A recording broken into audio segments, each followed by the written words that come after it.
स्वागत बा आप सभी के आज के वीडियो में। था आज के स्पेशल रिपोर्ट बा भोजपुरी के एक्शन स्टार अभिनेता यश कुमार और निधि झा लुलिया के ओर से। आप सभी के बता दी कि एक्शन स्टार यश कुमार और निधि झा के आप सभी के बीच में बहुत ही शानदार और ज़बरदस्त फिल्म आवे वाला बा, जौना फिल्म के नाम बा शंकर।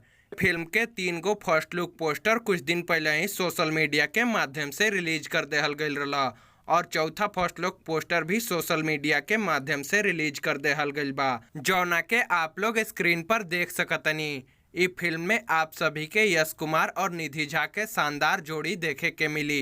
इस फिल्म के प्रोड्यूस कैले बड़े राकेश सिंह, यशराज शर्मा और मणिभूषण जी, और इस फिल्म के डायरेक्ट कैले बड़े सूरज कुमार गिरी जी। आप लोग के बता दी कि इस फिल्म के एडिटिंग और डबिंग के पूरा काम कंप्लीट हो चुकल बा और ये फिल्म रिलीज ला एकदम तैयार बा। आप सभी के बता दी कि इस फिल्म के ट्रेलर के आप सभी के बीच में बहुत ही जल्द यूट्यूब पर रिलीज कर देहल जाई। तो आप लोग कमेंट में बताएं कि आप सभी के ये रिपोर्ट कैसन लागल और ये ट्रेलर के कितना लोग इंतजार कर रहल बा।